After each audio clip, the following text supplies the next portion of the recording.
ayah that whoever does not rule according to what Allah has revealed, it is they who are disbelievers.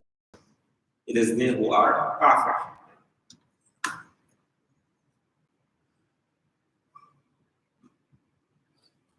We are, alhamdulillah, Muslims, mu'min,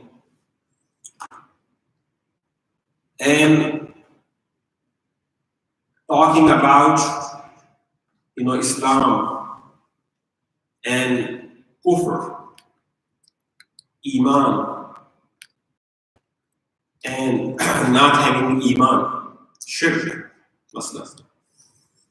So they seem like very basic ideas, very basic.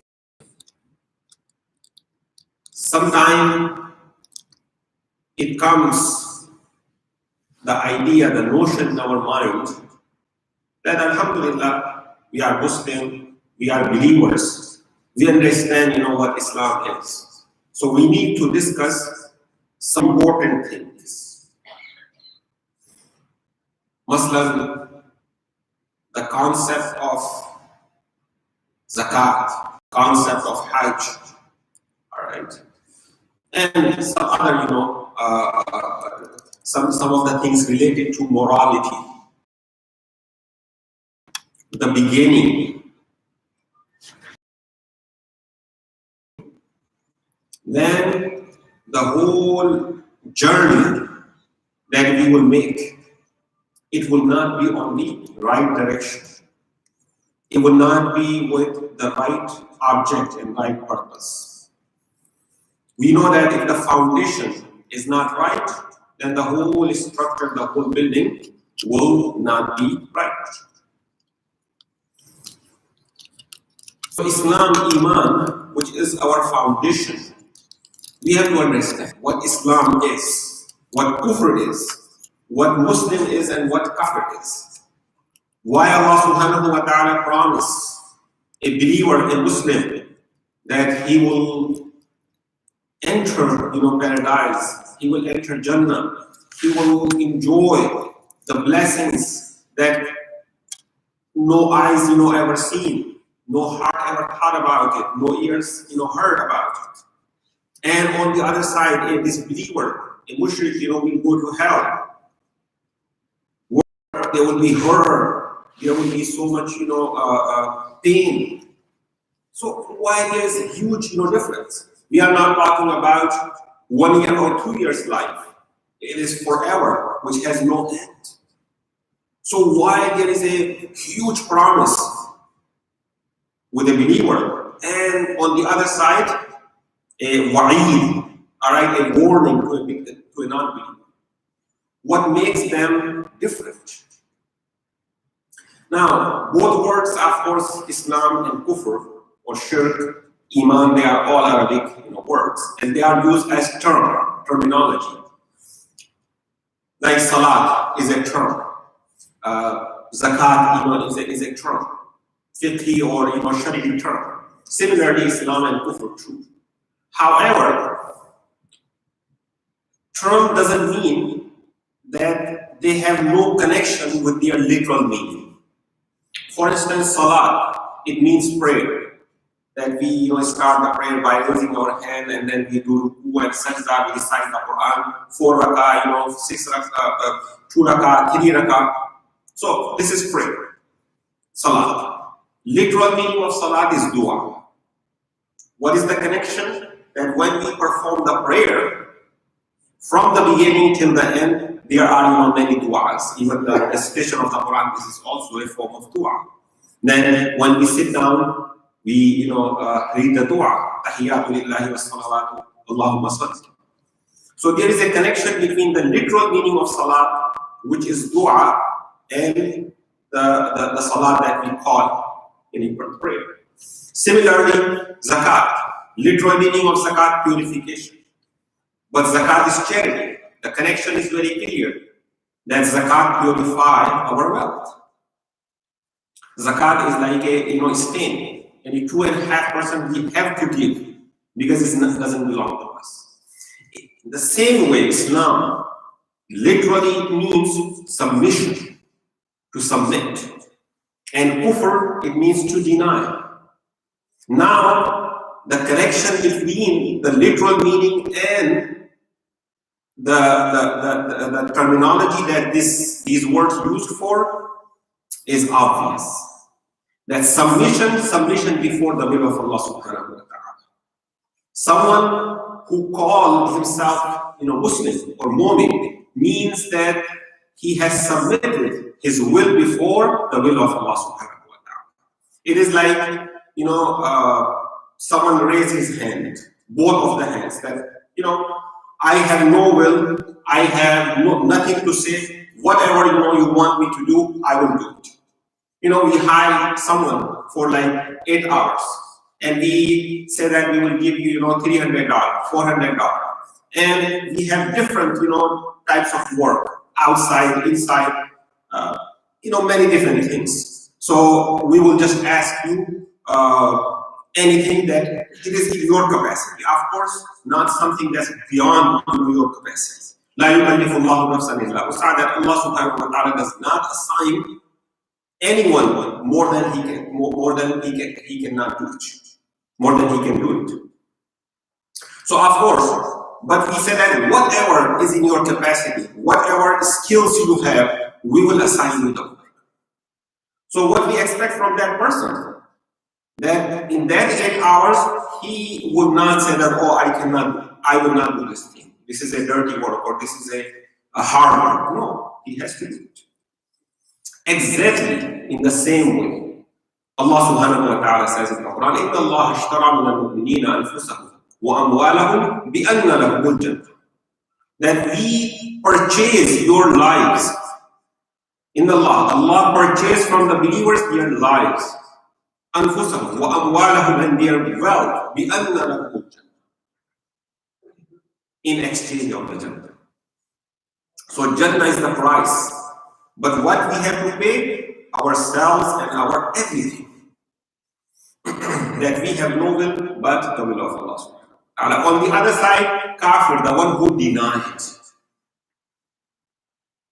الذين كفروا وصدوا عن سبيل الله أضل أعمالهم الذين آمنوا وعملوا الصالحات وآمنوا بما نزل على محمد وهو الحق من ربهم كفر عنهم سيئاتهم. Why believer has such and such promises? Because he has submitted himself before the will of Allah. Why kafir has such and such warnings? Because he denies, to submit himself before the will of Allah subhanahu wa ta'ala. That's why Allah subhanahu wa ta'ala says, أَفَغَيْرَ دِينِ اللَّهِ يَبْغُونَ وَلَهُ أَسْلَمَ مَنْ فِي السَّمَاوَاتِ وَالْأَرْضِ طَوْعًا وَكَرْهًا وَإِلَيْهِ يُرْجَعُونَ. Are they seeking other than the deen of Allah as their religion, when everything, willingly or unwillingly, has submitted itself before Allah subhanahu wa ta'ala?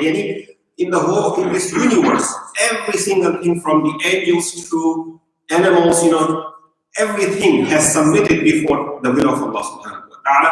No leaf, fall without the permission of Allah, without the knowledge of Allah. But it is we, the human being, that Allah subhanahu wa ta'ala has given us choice. And that's why there is a reward and there is a punishment. Now, there are many obstacles in the path of a believer, in the path of a person, that stop him from submitting himself before the will of Allah. But in the Quran, Allah subhanahu wa ta'ala mentioned 3 major obstacles that a person has to fight against them, has to remove them. One of them is his nafs, his desire. أَفَرَأَيْتَ مَنِ اتَّخَذَ إِلَهَهُ هَوَاهُ أَفَأَنْتَ تَكُونُ وَكِيلًا. Allah subhanahu wa ta'ala says, Prophet sallallahu alaihi wasallam, that have you seen to a person who made his desire his God? So can he be guardian on him? So desire, nafs, lust, this is the first obstacle.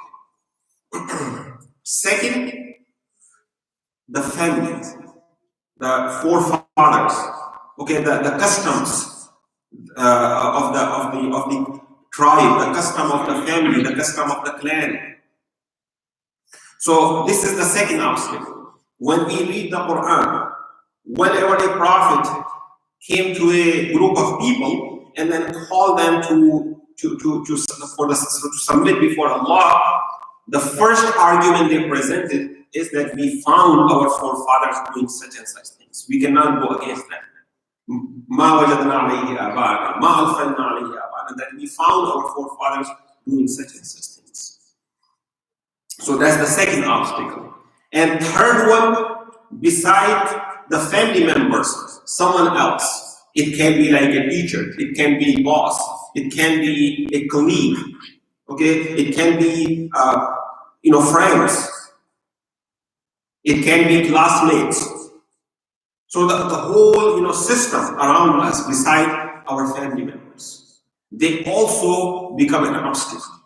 Many times we know that this is right and that's wrong, but we don't do the right thing because it goes against the desire, against the system, against the whole the culture, the system. So we don't do it. So as a Muslim, when we say that we submit before Allah subhanahu wa ta'ala, then no obstacle, okay, no barrier can stop us and hinder us from seeking the will of Allah subhanahu wa ta'ala. That's what Islam means, and that's what Muslim and Mu'min mean. So though the scholars, they say that Iman especially, which is belief, Aqidah is Aqidah. We cannot say that this person has little Aqidah and that person has more Aqidah. This person has half belief and this person has quarter belief, this person has 2/3 belief. No, belief is belief, Aqidah is Aqidah. It can be weak, strong, but it cannot be like smaller or bigger.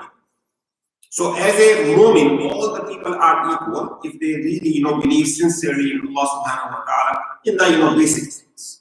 But Iman can be strong and can be weak based on our actions, based on our practices. So in that way we can say that a person, some people they are full Muslims, some people they are 3/4, some people they are half, some people even 5%, many of us just 1%.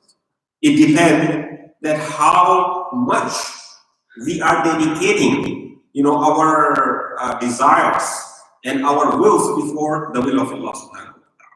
Muslim, just make a small goal that in the morning when we wake up at 6 o'clock until night when we go to sleep, there are how many situations we face that we find that in this situation we have two options, do A or B. A is according to the will of Allah, B against the will of Allah. What we do.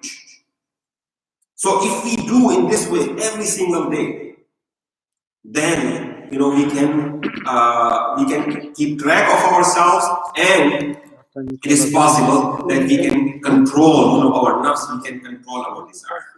So we create a system, and we follow the system in every part of life.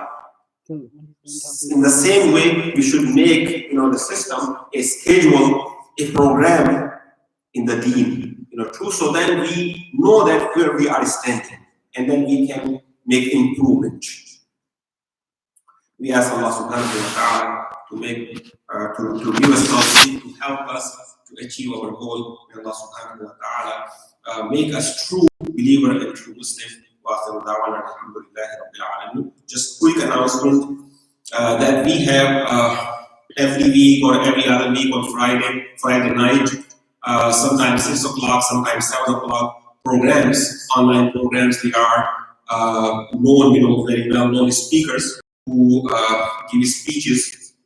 So today we have, probably you heard the name, Sheikh Yaqub al-Dahelwi, al-Madani al-Dahelwi. He originally from Delhi, from India, but he born in Medina.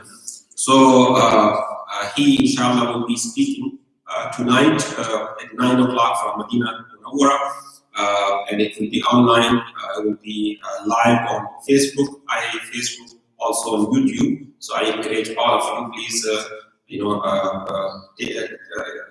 use that time, 9 o'clock, 9 to 10 o'clock, make this time free, and then inshallah listen to the talk of the Sheikh Yaqub Dehli. Jazakumullah.